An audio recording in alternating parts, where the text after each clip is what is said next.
If you won't forgive yourself for your past mistakes, you are going to have a very hard time moving forward into a new future. When we don't give ourselves permission to forgive ourselves for the things that we feel we did were bad or wrong or not good enough or humiliating, then we're going to stay stuck in the same cycle and likely going to continue making the same mistakes, repeating the same patterns that causes the same response of self-blame and self-criticism. In this video, we're going to be talking about the healing power of self-forgiveness and why it is so important if we're on a journey of inner healing, of moving into our future in a way that feels really nourishing and good for our soul and where we want to go and the intentions that we have for ourselves. This is perhaps the biggest thing that I see is the most meaningful change in the clients that I work with, and has been the most meaningful change in my own self-healing journey from a past of mental health issues and addictive habits. Because what happens when we don't forgive ourselves for our past mistakes, no matter how big or how small, if we don't have acceptance and compassion for those versions of ourselves, we are likely going to stay stuck in cycles of self-blame and self-judgment, which leads to self-criticism, which leads to perfectionism, which leads ultimately to shame. And shame is kind of the biggest thing in all of this. When we shame ourselves for something we did in the past, something we feel is wrong or bad or humiliating, that shame is going to lead us to not take into account the learning, the lesson. We are going to feel so ashamed of the thing that we're not even going to want to look at the thing, look at the past version of ourselves that did the thing that they did, and we're not going to learn from it. We're not going to take responsibility for it because that shame feels so debilitating. And instead of actually learning and integrating the past, we're constantly going to be in a cycle of trying to avoid feeling self-shame and self-criticism versus actually integrating and healing and learning from. So the tool, the process that needs to happen if we want to break through a cycle of perfectionism or cycles of self-blame and judgment and criticism that again keeps us stuck in cycles, we have to learn to give ourselves permission to forgive ourselves. This is going to heal both our relationships with ourselves. It's going to heal our relationships with other people. It's going to change and shift every aspect of our lives when we really think about it.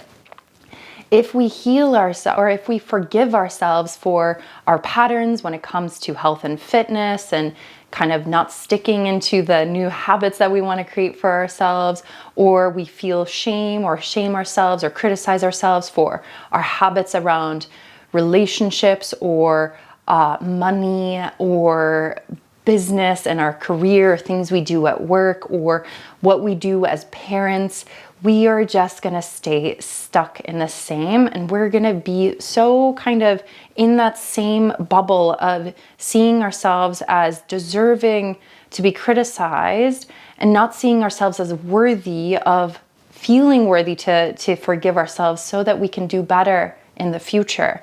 We're going to shut off those versions of ourselves that did do the things that they're doing, which again, and I just want to really land this one actually, is just part of our humanity. Making mistakes is part of our humanity. It's how we learn. It's how we grow, right? But if we don't make room for that humanity and give it space to be and have it be as a, of course it's going to happen. Of course I'm going to screw up. Of course I'm going to do things and repeat patterns and mean something different and not say the thing that I wasn't intending to say, or say something that hurts someone else. If I don't make space for that humanity, then I'm going to not learn from my mistakes. I'm not going to learn from it.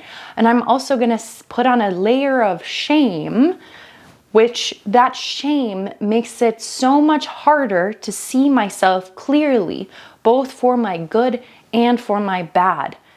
Because as humans, we have both. We are capable of doing bad things, and we're capable of doing really good and positive things.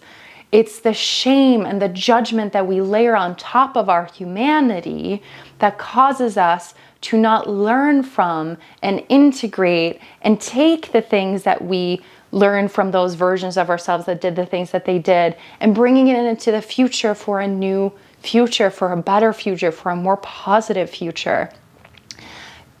Studies have found that when we don't forgive ourselves, we can perpetuate depression, we can perpetuate anxiety, we can even perpetuate things like self-sabotage and procrastination.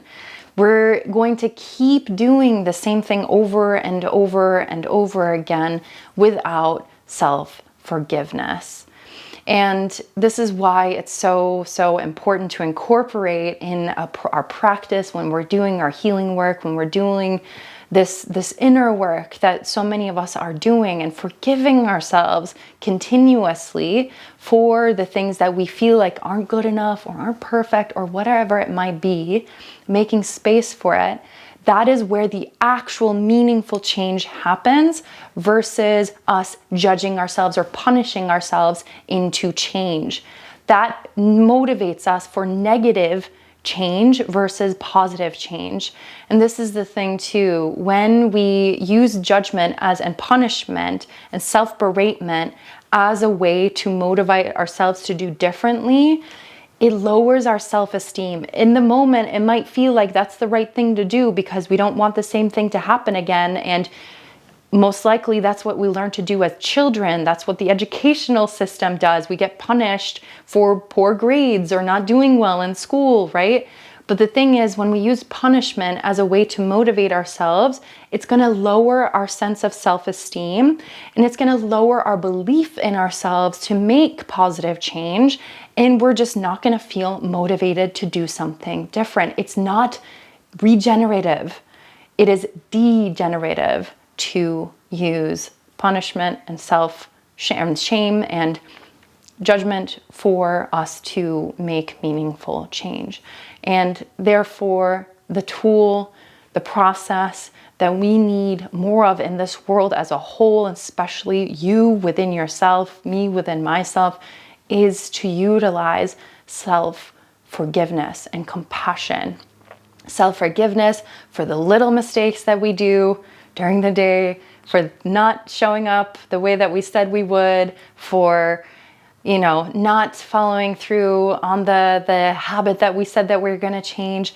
Forgiving ourselves and being kind to ourselves is actually what's going to lead us to make change in the future, to actually follow through on the thing that we said that we're going to follow through on. It's through self-forgiveness, not through self-judgment.